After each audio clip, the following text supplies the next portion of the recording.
Good morning, you all. Just as in my last video, I had told you people, I had explained this thing very much clear that USSR was the second largest economy, the second richest economy after the USA of the time, and it was another power bloc other than the USA, and there was a condition of Cold War between these two countries because one represented USA represented capitalism and USSR was the most successful example of the success of communism, I must say.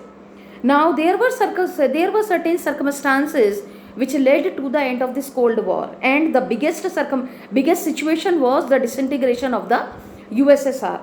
Now in my last video I had made this thing very much clear that USSR it had a complex network system and its industry was totally based on consumer needs, and it was a system which provided all the facilities to the public. Now when it was such a good one, why is it so that it disintegrated? So in this video we will be discussing, in this lecture we will be discussing those circumstances which led to the disintegration of the USSR. The biggest reason, when we talk about the reasons of the disintegration of the USSR, the biggest reason was that the state had become very much bureaucratic. Now when I had discussed the USSR system, I had made this thing very much clear that just one political party was allowed in the USSR, that was Communist Party. The whole power was concentrated in the state, and all the authority and all the decision making task and everything will be done by the state.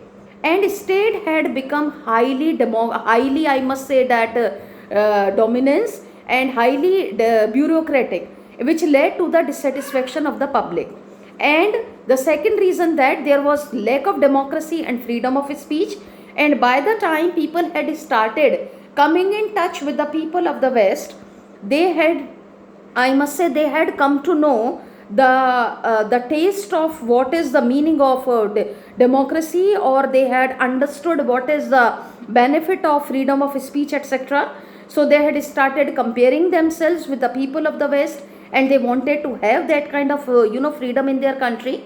And there was just one party, just one political party, no other kind of political opposition or any kind of political political views which could go against the state. They were allowed by the public, which led to the dissatisfaction of the public. Now the power, I must say that even when we talk about the centralization of the power was centralized only and only these, in Russia only, right? There were certain other regions, I must say, other republics, especially of East Asia, like Azerbaijan, Uzbekistan and all. They were no more a part of, they were not at all a part of any kind of decision making task or whatever decisions would be taken, they would be taken by Russia only, and which were implemented in the whole state, which led to some kind of discrepancies and, I must say, dissatisfaction. Other states, they would feel neglected. And when people started comparing themselves with other people of the West, especially the people of America or people of Britain or France, they realized that of course in technology or in economy they were not so developed. No doubt they were leading a good life, but not so good as the people of America or the other countries of the West Europe, and they wanted to lead that kind of life. So of course it led to dissatisfaction and invasion of Afghanistan. As a result of Cold War, in my first chapter also we had discussed this thing that as a result of Cold War there was a blind race for weapons. There was a blind competition of weapons between these two countries, USA and the USSR. And USSR had invested a lot in making weapons and all, which resulted in the economic stagnation. A time came when people started leading a life which was not so satisfactory for them. As a result, of course people were dissatisfied, and invasion of Afghanistan in 1979, it had totally weakened the USSR economy. It has totally weakened the Soviet economy. It had totally stagnated the Soviet economy.